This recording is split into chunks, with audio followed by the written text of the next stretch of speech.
அவ மட்டும் அங்க இல்லனா நான் அந்த குழந்தைய கொன்னுட்டு. ஐயோ உளறிட்டனே. ஆ! ஓ! ஏங்க நீங்க என்ன சொன்னீங்க? என்ன சொன்னீங்க இப்போ? இல்ல, அந்த குழந்தைய கொண்டுலான்னு நினைச்சவங்க கிட்ட இருந்து நானே குழந்தைய காப்பாத்தி கொண்டு வந்திருப்பேன். அந்த நல்ல பேர் எனக்கு கிடைச்சிட்டா அவ பேர் பேப்பர்ல எல்லாம் வராதுல. அதுக்குதான் உன் தங்கச்சி என்ன சுட்டுட்டா.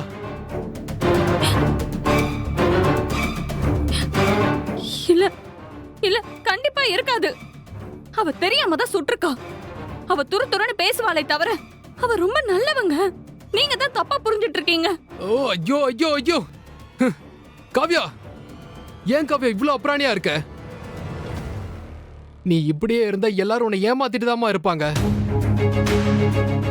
உன் தங்கச்சி முன்னாடி வேணா அப்படி இருந்திருக்கலாம், ஆனா இப்போ அவ அப்படி இல்ல. இன்னும் சொல்ல போனா அவ இப்போ உன் தங்கச்சியே இல்ல. என்னங்க சொல்றீங்க? ஆமா காவ்யா, நான் சொன்னா நீ நம்ப மாட்ட. இப்ப இந்திரா கலெக்டர் ஆயிட்டா. இனி நம்ம குழந்தை, இந்த குடும்பம் எல்லாமே அவளுக்கு செகண்டரி தான். அவ பதவிக்காக என்ன வேணாலும் செய்யற சுயநலக்காரியா மாறிட்டா. இல்ல இல்லங்க, நான் நம்ப மாட்டேன். உங்களை அவ திட்டுறான்னு வாய்க்கு வந்ததெல்லாம் சொல்லாதீங்க. காவ்யா, கட்ன புருஷன் நான் சொல்றேன், என்ன நம்ப மாட்டேங்கிற? சரி அதெல்லாம் விடு. உனக்கு ஒரு நாள் அவளை பத்தி தெரியதான் போகுது. அன்னைக்கு வந்து நீயே சொல்லுவ. அப்பதான் உனக்கு அவளை பத்தி புரியும். அது வரைக்கும் நான் எதுவுமே சொல்ல மாட்டேன்.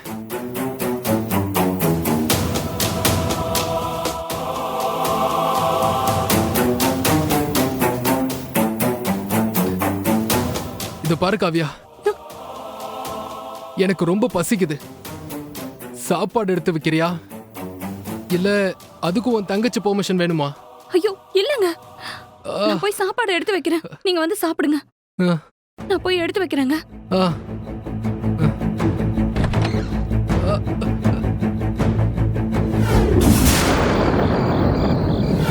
ஹேமாக்கு டிஃபன் வேமா? இதோ போதும் காவ்யா. இன்னும் கொஞ்சம் குருமா ஊத்து. இல்ல இல்ல அத்தை. ஏய் நிறுத்து. உன்னை யார் இங்க வர சொன்னாங்க? உன் கையால சாப்பிடுறதுக்கு எனக்கு பயமா இருக்கு. யாருக்கு தெரியும் நீ இதுல விஷத்தை கூட கலந்திருப்ப. அத்தை என்னத்த பேசுறீங்க? என்ன அத்தை இப்படி சொல்றீங்க? ஏன் நீ செய்ய மாட்டியா? துப்பாக்கி எடுத்து என் மகனையே சுட்டிருக்க. இத மட்டும் செய்ய மாட்டியா என்ன? இத செய்யறதுக்கு உனக்கு எவ்வளவு நேரம் ஆகும்? ஐயோ ஜெயா, என்ன ஜெயா, மத்தியானத்துல இருந்து அவ சாப்பிடவே இல்லம்மா. அம்மாடி நீ சாப்பிடுமா முதல்ல. வா முதல்ல வந்து உட்காருமா. இத பாருங்க, நீங்க கொஞ்சம் சும்மா இருங்க. உங்களுக்கு ஒன்னும் தெரியாது. காலையில நான் சொன்னப்பவே எனக்கு இந்த குடும்பம் தான் வேணும், நான் கலெக்டர் பதவியை ரிசைன் பண்றேன்னு சொல்லிடுவான்னு நினைச்சேன். ஆனா இவ இன்னும் அதுலயே தான் பிடிவாதமா இருக்கா. அப்போ நான் மட்டும் விட்டு கொடுக்கணுமா என்ன? அக்கா, வீட்டு மருமகளா இருந்தா தோ இந்த மாதிரி குருமாதான் பரிமாற முடியும். கலெக்டர் ஆயிட்டா இப்படி எல்லாம் இருக்க முடியுமா? அத்தை அவங்க பேசுறத தயவு செஞ்சு கேட்காதீங்க. எப்பவும் உங்களை தேவையில்லாம தூண்டி விட்டுட்டே தான் இருக்காங்க. கலெக்டருங்கிறது வெறும் வேலை மட்டும் இல்ல அத்தை, அது என்னோட கடமை. இந்த வீட்டுக்கு எனக்கு ஒரு கடமை இருக்கிற மாதிரி இந்த நாட்டுக்கும் நான் செய்ய வேண்டிய கடமை இருக்கத்த. அதை எப்படி அத்தை நான் கைவிட முடியும்? இத பார், நீ 1000 தான் சொன்னாலும் என்ன பொறுத்த வரைக்கும் நீ ஒரு கொலைகாரி. உன்னோட என்னால ஒரே வீட்ல இல்ல, ஒரே டேபிள்ல கூட உட்கார்ந்து சாப்பிட முடியாது. உனக்கு தான் என் மருமகளா இருக்க விருப்பம் இல்லைல்ல? கிளம்பு.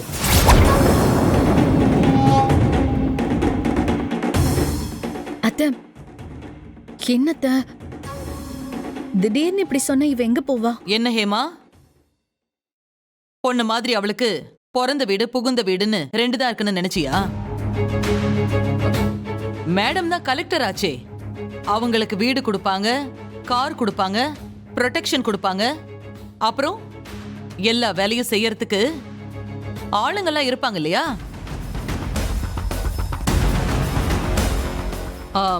ஒன்னு செய் இந்திரா, நீ கிளம்பு, அங்கேயே போய் தங்கிக்க.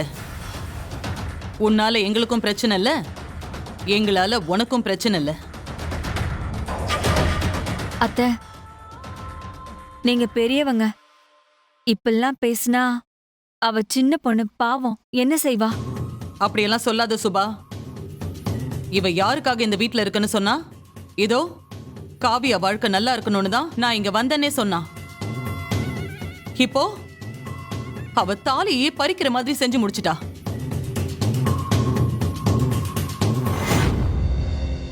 கௌதம் யார் போனையும் எடுக்காம சென்னையில போய் கோவத்துல உட்கார்ந்திருக்கான். இன்னும் யாருக்காக இவ இந்த வீட்ல இருக்கணும் சொல்லு? சபாஷ்கா, ரொம்ப நாளுக்கு அப்புறம் இன்னைக்குதான்க்கா நீ அன்னபூர்ணி குரூப்ஸோட ஜெயா மாதிரி பேசுற. இங்க பாரு ராகினி, சும்மா இருக்க மாட்டியா நீ? ஜெயா, உன்னை எல்லா விஷயத்திலுமே இந்த ராகினி தான் ஏத்தி விட்டுட்டு இருக்கா. நீ கொஞ்சம் அமைதியா இரு ஜெயா, கொஞ்சம் பொறுமையா பேசு. மாமா விடுங்க மாமா. அத்தை கோவத்துல இருக்கிற நியாயம் எனக்கு புரியுது. அவங்க என்ன திட்டட்டும், நான் அதை வாங்கிக்கிறேன். எனக்காக யாரும் பேச வேண்டாம் மாமா. பெரிய மனசு உனக்கு. என்ன சிம்பத்தி கிரியேட் பண்றியா? அத்தை அதெல்லாம் இல்ல அத்தை. பெத்த தாயா நீங்க எவ்வளவு வருத்தப்படுறீங்கன்னு தான் நான் உங்க கோவத்துல இருந்து எடுத்துக்கிறேன். ஆனா நீங்க என்ன தப்பாவே நினைச்சிட்டு இருக்கீங்க அத்தை. இத பார், இந்த பெருந்தன்மையான பேச்செல்லாம் எனக்கு வேண்டாம். எனக்கு எப்பவும் மனசுல இருக்கிறத பேசிதான் பழக்கம். ஐயோ, எனக்கு இவ நின்னாவே சாப்பிட பிடிக்கல. ஐயோ, எனக்கு எதுவும் வேண்டாம். அத்தை, இருங்க அத்தை. என்ன ஜெயா? ப்ளீஸ் அத்தை. சாப்பிடு ஜெயா. வேண்டாம் அத்தை, நான் போயிடுறேன். நீங்க சாப்பிடுங்க அத்தை.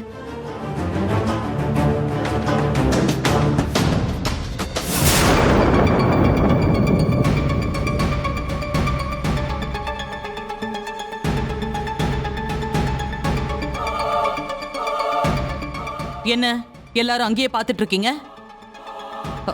சாப்பிடு ஹேமா. போனா போயிட்டு போறா.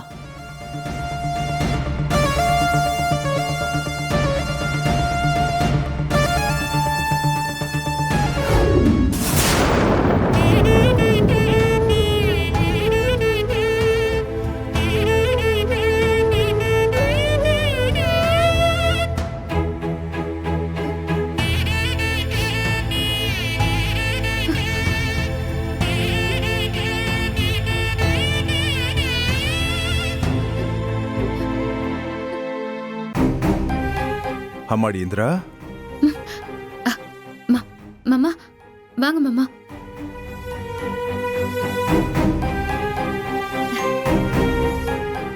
என்ன மாமா? மாமா சொல்லியிருந்தா நானே வந்திருப்பேனே. உன்கிட்ட பேசணும்னு தான் வந்தேன். என்கிட்ட பேசணுமா? மாமா வாங்க உட்காருங்க. இல்லம்மா, பரவாயில்ல. நீ ரொம்ப மனசு விட்டு போயிருப்பேன்னு எனக்கு தெரியுமா. அதாம்மா உன்கிட்ட 4 வார்த்தை பேசிட்டு போலான்னு வந்தேன்.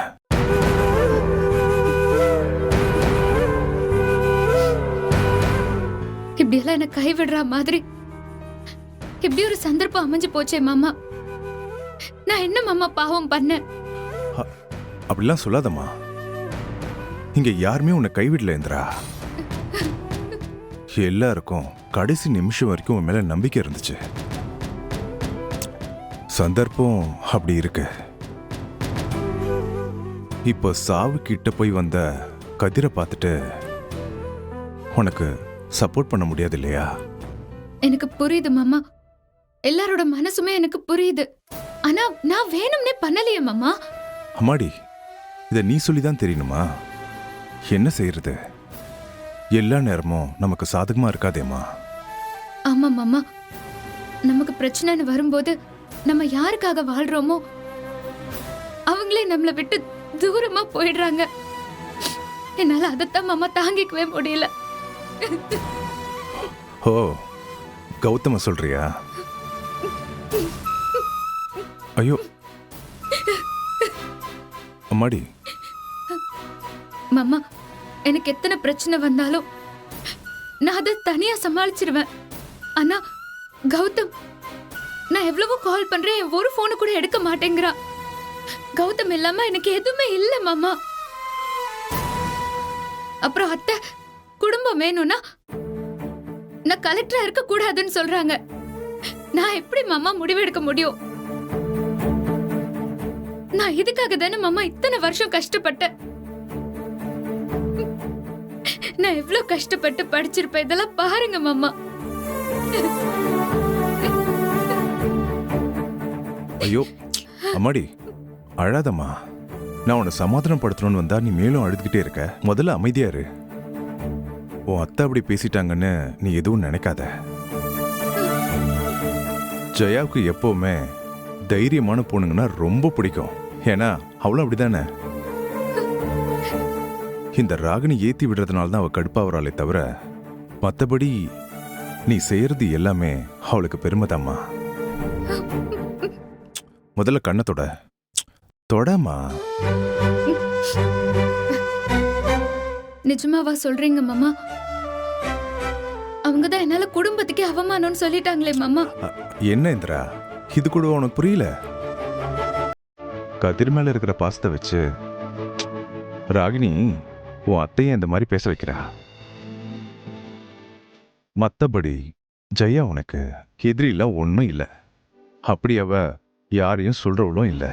இல்ல மாமா, அத்தை எனக்கு எதிரா முடிவெடுத்து பேசுற மாதிரி தான் எனக்கு தெரியுது. இல்லனா அவங்க ஏன் என்கிட்ட இவ்ளோ கடுமையா நடந்துக்கணும்? அம்மாடி, என்னம்மா என்ன இப்படி எல்லாம் பேசிட்டு இருக்க? உனக்கும் கௌதம்க்கும் இன்னும் கொஞ்ச நாள்ல எல்லாமே சரியாகி ஒரு குழந்தை பிறக்கும். அப்பதான் இந்த தாயோட வலி என்னன்னு உனக்கு தெரியும். மாமா, நான் அது கூட புரியாத கல் மனசுக்காரி நினைச்சிட்டீங்களா? அவையோ, நான் அப்படி சொல்லவே இல்லையேம்மா. நான் உன்னை போய் அப்படி நினைப்பேனா? ஆனா தாயோட மனசு இருக்கே, என்னதான் நியாயம் எதிர்பக்கம் இருந்தா கூட தன்னோட குழந்தைக்கு எது நல்லதோ அதுதான் அந்த தாய்க்கு நியாயமா படும். அதுதான் உன் அத்தையும் செய்றா. அம்மாடி, நீ அதுக்காகலாம் கவலைப்படாதம்மா. புரியுது மாமா. ஆனா என் விஷயத்துல அவங்க மனசை மாத்திப்பாங்களான்னு எனக்கு தெரியலையே மாமா. ஜெயாவோட விஷயத்த நான் பாத்துக்கிறேன். ஆனா கலெக்டரா இருக்கும்போது இந்த நாட்டுக்கு நான் செய்ய வேண்டியது என்னோட கடமைன்னு சொன்ன பாத்தியா? அதை பாராட்டுறதுக்கு தான் நான் இங்க வந்தேன். இப்ப கூட பாத்தியா, ஒரு நியூஸ் ஓடிட்டு இருக்க. விஷசாராயம் குடிச்சு எத்தனையோ உயிர் அழிஞ்சு போச்சு. இதை எல்லாத்தையும் தடுக்கணும் தானே நீ அன்னைக்கு அந்த போத ரவுடிங்களெல்லாம் அரெஸ்ட் பண்ண சொல்லு. சமையல் செய்யறதுக்கு, மருமகளா நடந்துக்கிறதுக்கு 1000 வருஷம் சொல்லி கொடுத்து வளர்ந்த அந்த தலைமுறையில வந்தவனி. ஆனா ஆட்சி செய்யறதுக்கு இந்த தலைமுறையில தானே உனக்கு வாய்ப்பு கிடைச்சிருக்கு. இதை நீ விட்டுறவே கூடாது, புரியுதா? மாமா, நீங்க அப்போ என் பக்கம் தான் இருக்கீங்களா? என்னம்மா, நான் என்னைக்கும் சொல்லுவேன்ல, என் ஸ்மார்ட் கேர்ள்னு. நீ என்னைக்கும் என்னோட ஸ்மார்ட் கேர்ள் மட்டும்தான். நீ சாதிக்க வேண்டியது இன்னும் நிறைய இருக்கு. ஒரு பக்கம் இந்த குடும்பத்தை பார்த்துக்கிட்டு, இன்னொரு பக்கம் நல்ல கலெக்டரா நீ இருக்க முடியும். நீ அதுக்கு முழு தகுதி உள்ளவ. நாட்டுக்கும் வீட்டுக்கும் தனித்தனியா செய்யணுங்கிற அவசியம் இல்லம்மா. சேர்ந்தே செய்யலாம். இது போதும் மாமா. யாராவது ஒருத்தர் என் கூட இருந்தா மட்டும் போதும். நான் நம்பிக்கையா எவ்வளவு போராட்டம் வந்தாலும் போராடுவேன். ஆனா கௌதம் மட்டும். அட என்னம்மா நீ? அவன் யாரு? உன் மேல உயிரே வச்சிருக்க உன் புருஷன். கௌதம் தான் வேணும்னு நீ இந்த வீட்ல இருந்து போராடி அவனுடைய அன்பையே ஜெயிச்சவளாச்சே. அவனை சமாதானப்படுத்துறதுக்கு உன்னால முடியாதா என்ன? ஏன் மருமகளால அதுவும் இந்திராவால எல்லாம் முடியும். நீ பாட்டுக்கிட்டு ஃப்ரெஷ்ஷா உன் வேலைகளை கவனி. ஜெயாவை நான் சமாதானப்படுத்திக்கிறேன். அவ பேரனை வேற கண்டுபிடிச்சு கொடுத்துருக்க. இதுலயே அவ பாதி சமாதானம் ஆயிடுவாமா. அப்புறம் முக்கியமான விஷயமா உன் புருஷனை நீ தான் கைக்குள்ள வச்சுக்கணும். ஜெயா இப்ப என்ன வச்சிருக்க மாதிரி. சரி, நான் ட்ரை பண்றேன் மாமா. நோ, ஸ்மார்ட் கேர்ள் நீ. ட்ரை பண்றேன் அப்படிங்கிற வார்த்தையே வரக்கூடாது. முடிக்க போறேன், சக்சஸ்ஃபுல்லா முடிச்சு காமிப்பேன் அப்படின்னு சொல்றதுக்கு உன்னால மட்டும்தான் முடியும். இப்படிலாம் கோவமா உக்காந்துக்கிட்டு மூக்க சிந்துக்கிட்டு அழுதுட்டு இருக்கிறதெல்லாம் பழைய காலம். இது டிஜிட்டல் உலகம். சந்தோஷமா உன் வேலையை பாரு. சரி, நான் வரட்டா? சரி மாமா. மாமா ஒரு நிமிஷம். சொல்லுமா. ரொம்ப தேங்க்ஸ் மாமா. உங்களை மாதிரி ஒரு மாமனார் கிடைக்க நான் கொடுத்து வச்சிருக்கணும். என்னம்மா நீ உன்ன மாதிரி கலெக்டர் மருமகளா கிடைக்க, இல்ல இல்ல இல்ல மகளா கிடைக்க நான் தான் கொடுத்து வச்சிருக்கணும். நீ என்னைக்கும் நல்லா இருப்பம்மா. சந்தோஷமா இருப்ப. சரியா? பாத்துக்க.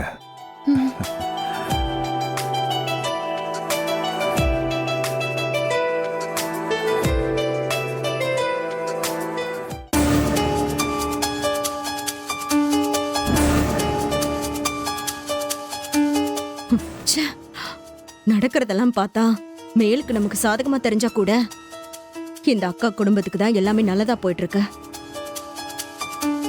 குடும்ப வாரிசே இல்லைன்னு அக்கா அழுதுட்டு இருந்தா எல்லா பிரச்சனையும் தாண்டி வீட்டுக்கு அந்த குழந்தை வந்துருச்சு. காவியா கிட்ட கொஞ்ச நாள் கதிர அன்பா இருந்தா. கதிரையும் நம்ப முடியாத அவன் பெத்த புள்ளையவே கொல்ல பார்த்திருக்கான். அவனை நம்பி நம்ம உட்கார்ந்திருந்தோம்னா நமக்கே அவன் ஆப்பு வச்சிருவான். அவனை நம்ப கூடாது. என்ன பண்ணலாம்?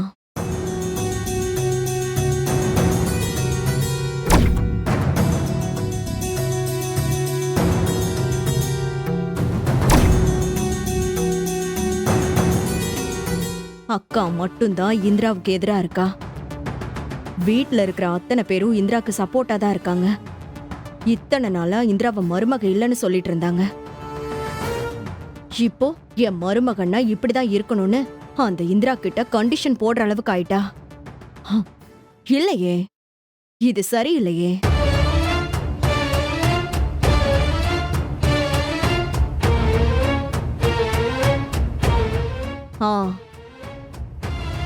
முதல்ல இவங்க 4 பேரும் ஒன்னா கூட கூடாது. சேர்ந்துட்டாங்கன்னா என்னதான் டார்கெட் பண்ணுவாங்க. விட மாட்டேன். முக்கியமா என்னை பத்தி எல்லா விஷயமும் தெரிஞ்ச ஹேமாவ இந்திரா பக்கம் விடவே கூடாது. என்ன செய்யலாம்?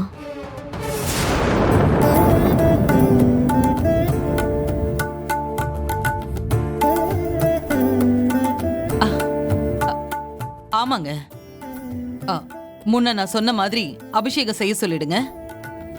அப்புறம் முருகனுக்கு ஒரு தங்கவேல் செய்ய சொல்லியிருந்தேன். சரி, முதல்ல அக்காவை ஏத்தி விடுவோம். ஆமாங்க, வேண்டுதல் தான். என் பேரன் வீட்டுக்கு வந்துட்டான். அதனாலதான் நான் வேண்டிக்கிட்டேன். அது ரெடி ஆனதுக்கு அப்புறம் சொல்லுங்க, நாங்க நேர்ல வந்துடுறோம். அக்கா இருமா ஒரு நிமிஷம் இரு. சரி வச்சிடுறேன். அக்கா, நான் உங்ககிட்ட கொஞ்சம் பேசணும். இருடி, போன் பேசிட்டு வந்துடுறேன்.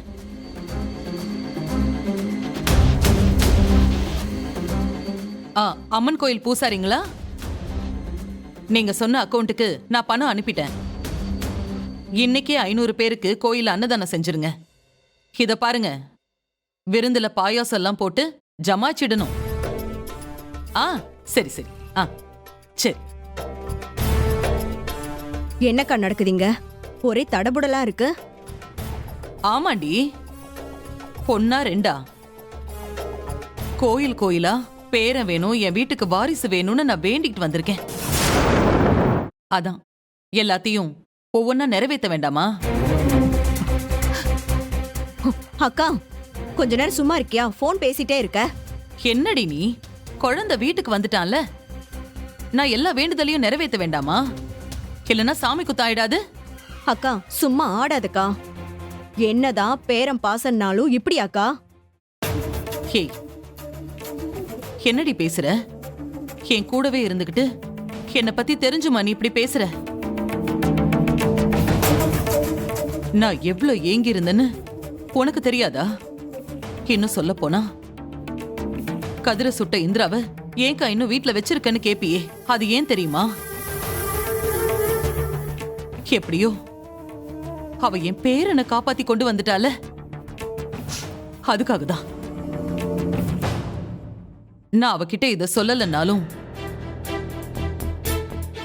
எனக்கு இந்த விஷயத்துல அவ மேல ஒரு சாஃப்ட் கார்னர் இருக்கு. ஐயோ இந்த அக்கா வேற. சரி சரி ஏதாவது சமாளிப்போம். ஆமாக்கா எனக்கு உன்னோட நிலைமை புரியுது. இத பாருடி, நான் மட்டும் இல்ல, நாம இந்த ஊரையே கூப்பிட்டு இதுதான் நம்ம குடும்பத்தோட வாரிசுன்னு சொல்லணும். ஓ மாமா கிட்ட பேசி அதுக்கான எல்லா ஏற்பாட்டையும் பண்ணணும். ஆஹா அக்கா அதெல்லாம் சரிக்கா. அப்போ இந்திராவை அப்படியே விட்டுட போறியா? அவ ஆட்டத்தை அடக்க போறது இல்லையா நீ? என்ன சொல்ற நீ? அக்கா எனக்கு என்னமோ இன்னும் அந்த குழந்தை மேல சந்தேகமா தான் இருக்கு. இதை எல்லாத்தையும் இந்திரா தானே சொல்றா? நிஜமாவே இது உன் பேர குழந்தை தானா?